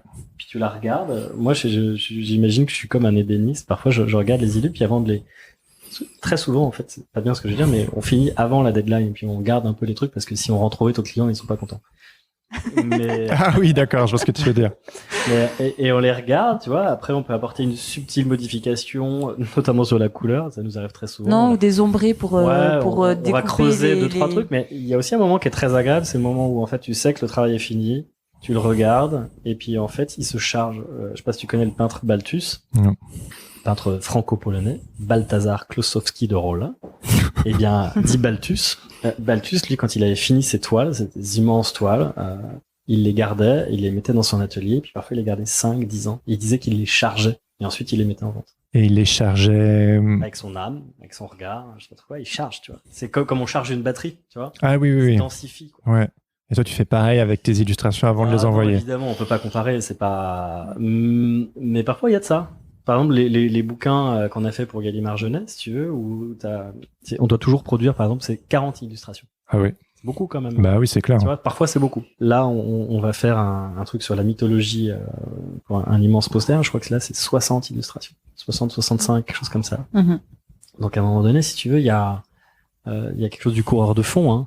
Mais ça se charge, je sais pas comment le dire, quoi. C'est très agréable. Alors évidemment, je mets pas ça à la hauteur des toiles de Balthus ou quoi que ce soit, c'est pas comparable. Hein. Ouais. Mais c'est bien aussi quand même de donner un peu de densité à quelque chose, surtout nous qui avons un style hyper pop, si tu veux. Non, puis il y a une attente, c'est-à-dire qu'une fois qu'on l'a bien fini, regardé, quand on est content, on sait qu'on va l'envoyer. En fait, on la garde encore un peu pour nous. Ouais, bien sûr. Et puis, on l'envoie et on a eu le temps de digérer. C'était fait, c'était bien, on est content, on le reçoit et c'est fini. Et c'est envoyé. Et il y a cette espèce de petit processus de, c'est pas le laisser partir, mais c'est un... Tu sais, il y a des boulots parfois qui quand même te demandent beaucoup de temps, beaucoup d'énergie. Ou d'énergie, ouais, Mmh. d'énergie. Et du coup, par exemple, pour Gallimard, les rois que j'avais fait en étant enceinte de notre petit, et c'était prenant parce que j'ai adoré faire ces personnages, les détails, trouver les éléments qui correspondraient et qui permettraient de les reconnaître rapidement. Ouais. Puis parfois il y a des illus voilà, que tu boucles en 2 jours, parfois même moins. Ouais. Et puis parfois il y en a comme le projet dont Léo vient de te parler ou d'autres projets qui vont carrément devenir des périodes de ta vie, quoi. Ah ouais, ouais. Associé, Qui vont voilà. durer 3 mois, tu vois, et quand tu les as finis, waouh, il y a quand même plus vite, il se crée, tu te dis voilà, 3 mois de ma vie qui ont été consacrés à ça, c'est énorme. Et c'est là, autre conseil pour les illustrateurs, non pas jeunesse, mais les jeunes, c'est vous vous rendez compte que vous allez consacrer votre vie à quelque chose. Posez-vous la question, est-ce que c'est bien à ça que vous voulez consacrer votre vie? Ça, je pense que c'est quand même une question fondamentale. Ouais. Fondamentale. Et vous? Et moi, je te le dis, on en a parlé en off tout à l'heure, je pense que je consacrerai pas toute ma vie à l'illustration. Parce que ça répond aujourd'hui à des choses que j'ai envie de faire, que j'ai toujours envie de faire. Mais je sens bien que je ferai pas ça toute ma vie. C'était clair pour toi dès le début quand tu t'es lancé? Non, pas du tout. Quand on a commencé, il y avait un effet de mode, un peu un effet d'opportunité, si on peut le dire comme ça. Voilà, ça s'est fait, quoi. Ouais. Et puis parfois, faut prendre la balle au bon. Hein. Bien sûr. Ouais. Donc ça s'est fait, mais tu sais, il faut pas se laisser emporter. Enfin, en fait, faut pas non plus user la corde. Oui. Je sais pas combien de temps ça va durer. Ça durera le temps que ça durera. Voilà. En fait, a priori, je pense que ce sera pas toute ma vie. C'est ce que tu disais aussi en off, c'est-à-dire qu'on a des cartes en main. Je vais te laisser parce que tu l'expliques bien mieux, mais en gros, on est doté. Non, je sais pas. Mais, cette carte en main pour. On a une donne, quoi. Voilà. Ouais. On a une donne, et cette donne-là, elle est. Déjà, parfois, on a du mal à lire les cartes. Oui. Ouais. On sait même pas les identifier. Ouais. Évidemment, c'est pas pique, cœur, carreau, trèfle. Sinon, ce serait trop facile. Ouais. On est plus de là dans l'ordre du tarot, quoi. Ouais, moi. On est plus dans l'ordre avec cœur des du talents. tarot, avec des talents. Là, moi, je suis très sensible à cette histoire des talents qu'il faut bien user. Ouais. Enfin, dont il faut bien user. Ouais. Et en fait, il faut faire attention à ne pas, comme tu dis, user la corde, c'est-à-dire à un moment donné, je pense qu'on aura dit s'écouter. tout ce qu'on aura à dire. Ouais, et c'est important de savoir repérer son moment. Et à un moment donné, on aura d'autres choses à dire mieux ailleurs. Voilà, et si tu disais, est-ce que vous allez évoluer, etc. Et en fait, oui et non. Enfin, oui, bien sûr, on va évoluer, mais peut-être pas dans l'illustration. C'est-à-dire que le but du jeu, c'est pas de vendre, etc. C'est de correspondre vraiment à ce qu'on veut dire et ce qu'on est. Et en fait, c'est là la justesse et ça répond à la justesse. Ouais, totalement. Ouais, c'est magnifique. Ça répond à la justesse. Ouais. Du coup, il faut pas chercher un style, il faut pas essayer de correspondre à quelque chose qu'on n'est pas. En fait, il faut que ça réponde à un besoin essentiel et crucial. Il faut que on ait envie de se lever le matin pour ça. Et tant que c'est là, tout ça. Ouais. T'as les doués, hein, parce que c'est beau la boucle. Ouais, c'est ça. Et tant que c'est là, en fait, il faut y aller à fond, il faut se donner tous les moyens, il faut le vivre pleinement. Mais le moment où on sent que ça part ou qu'il y a plus de motivation, si on a encore des choses à dire, il faut relancer les dés, il faut rejouer ses cartes. Et si on a plus grand chose à dire, là, il faut carrément se réinventer et ouais, puis en plus je pense qu'on est aujourd'hui dans une époque comme ça, hein, où l'agilité est quand même une valeur fondamentale, hein. C'est bien, hein, ça a des inconvénients et des avantages, hein. Par exemple, nous on a pas mal bossé avec des startups, je peux te dire que l'agilité on leur a bien carré au fond de la gorge, hein. Parce que c'est n'importe quoi, hein. Ça veut surtout dire que ils font ce qu'ils veulent et que nous on est corvéables. Ouais, horrible. Mais l'agilité, c'est quand même, c'est bien. Ça a beaucoup de valeur. Ça a beaucoup de. Quand tu t'es dit qu'en fait, voilà, parfois faut laisser faire et puis parfois faut juste changer. Et tu le sens en fait. Ouais. Tu sais quand les petits enfants dans leurs livres, on leur dit il faut écouter son cœur. Et c'est pas des blagues. Mais oui. C'est pas des blagues. Mais oui. En vrai, je le dis très très sérieusement. Ouais. Il faut écouter son cœur. Moi, j'ai un radar à l'intérieur de moi qui fonctionne excessivement bien. Ouais. Jusqu'à présent. C'est ton intuition? Oui, appelle ça comme tu veux. Oui, c'est ça. Mais vraiment, c'est ta petite voix intérieure. Je te jure, parfois il y a des trucs. Quelque chose, c'est pas que je veux pas. C'est parfois je le sens. Il faut pas. C'est terrible. Il faut pas le faire. Ouais, t'as la boule au ventre. Ouais, pareil. C'est terrible, quoi. Terrible. Ouais, il m'est arrivé de m'être engagé sur des trucs, d'avoir cette boule dans le ventre. Alors généralement pas trop engagé dans le processus, hein, parce que sinon je fais bien mon métier, je vais jusqu'au bout et je réponds. Mais si c'est le tout début, je préfère rappeler, dire écoutez, je suis désolé, je me suis trompé, stop, on arrête. Ah ouais, et ça t'est arrivé? Ça m'est arrivé très récemment. Ça m'est arrivé. Et ça se passe comment? Il faut assurer ses arrières, c'est-à-dire qu'il faut trouver quelqu'un pour te remplacer en avant. Ouais. Tu peux pas juste lâcher tes clients, c'est pas possible. Ouais. Tu vois? Ouais. Et parfois, ça colle pas. Moi, ce que j'entends en filigrane, c'est quelque part, c'est de suivre quelque chose de vivant. Il faut que ce soit vivant. Il faut que ce soit vivant, et puis même si je réponds pas à la question que tu as posée tout à l'heure, il faut aussi que ce soit un peu juste. C'est-à-dire que, encore une fois, en adéquation, même si c'est très... Mais c'est vraiment écouter son cœur. Ouais, mais c'est ça. Mais en fait, on le sait. On le sait terriblement. Mais tu parles de juste... il faut que ce soit juste, mais c'est aussi parce que si tu sais que tu vas pas bien faire le boulot, parce que en fait, tu n'as peut-être pas les compétences ou quoi que ce soit, et dans ce cas, en fait, il faut être plus malin. Il faut dire, en fait, non, ça, je sais que je ne vais pas savoir bien le faire. Ouais, c'est être honnête. Et en fait, Ça, ouais, voilà, exactement, c'est être honnête. Et en fait, je pense qu'il y a beaucoup, en démarrant, t'as envie de tout prendre parce que déjà il faut manger. Ouais. Tout prouver. Et Ouais, t'as bien envie, sûr. et t'as Ouais. envie d'être bon sur tout parce que tu penses que tu es bon sur tout. Et en fait, petit Puis t'as à envie petit, d'être bon surtout. et t'as envie d'être bon sur tout. Et oui, et petit à petit, tu vas trouver ton style, même si j'ai bien compris qu'il fallait pas parler de style. Ouais. Et tu vas trouver ce pourquoi tu es bon. Et Mais c'est une question de souffle. Tu parles de style, on peut dire le souffle. de souffle, Plus très comme bien. ça, quoi. Et ben, à ce moment-là, le jour où tu trouves ton souffle, eh ben, il faut se lancer dedans, mais si on a envie de répondre à d'autres choses qui ne sont, si des clients nous appellent pour autre chose et qu'on sait qu'on va pas bien le faire, eh ben, moi, je pense qu'il faut refuser. Faut pas le faire. Il faut pas le faire parce que il faut faire ce pourquoi sais- on est très bon. Tu sais pourquoi le duo, on l'a fait, on aime ça et on l'aime toujours? Parce qu'en fait, on pourrait faire ça toute la journée, tout le temps. Oui, c'est votre souffle. C'est une bobine qu'on peut dérouler à l'infini, quoi. Ouais, c'est une alchimie que vous avez Je pense réalisée que à c'est deux. pour ça qu'on fait ça depuis 10 ans. Ouais. Ça, c'est parce qu'on peut le dérouler à l'infini. Ouais. Que ce vocabulaire s'enrichit évidemment au fur et à mesure. On parlait des petites modifications. Bien sûr qu'il y a des modifications, bien entendu, heureusement d'ailleurs.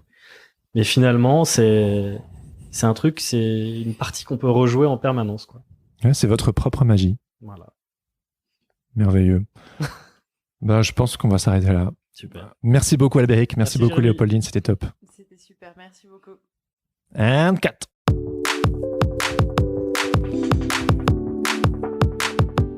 C'était ma discussion avec Albéric et Léopoldine.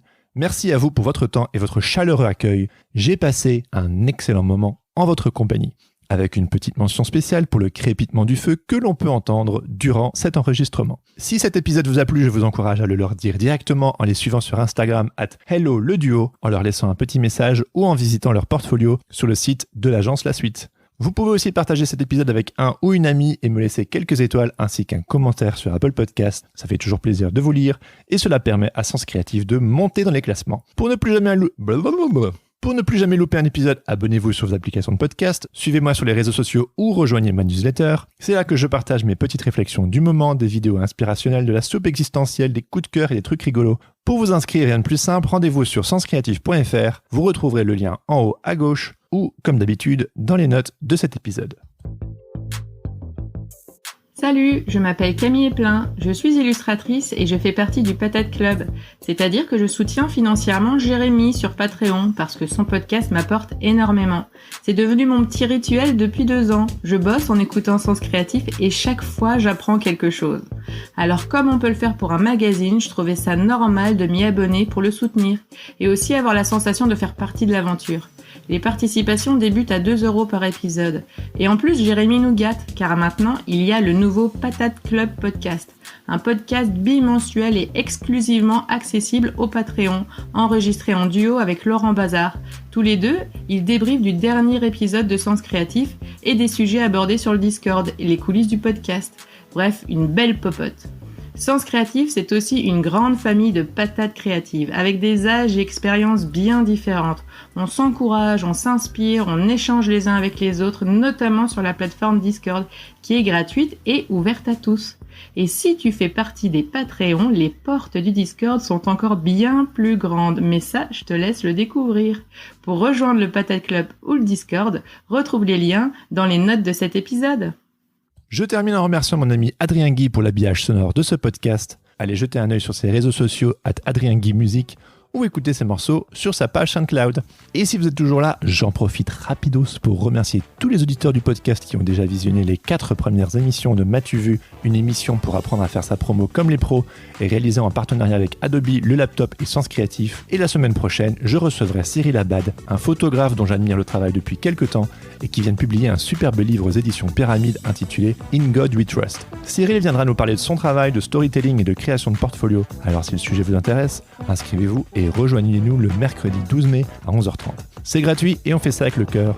On n'attend plus que vous. Allez, cette fois et pour de vrai, je me casse et je vous donne rendez-vous dans 2 semaines pour un nouvel épisode. En attendant, bonne semaine à tous et surtout, restez créatifs. Ciao, ciao. Sable. Tu vas aller où? Au bac à sable. Ah bon? Est-ce que tu sais dire bienvenue sur Sens Créatif? Non. Non? Est-ce que tu sais dire bienvenue? Non. Mais si. Bah non. Mets pas ta bouche dessus. Quoi? Bah non. Qu'est-ce que t'as envie de dire dans le micro? Mais comment ça fait là? On veut enregistrer nous. Bah ça enregistre là. Salut les amis.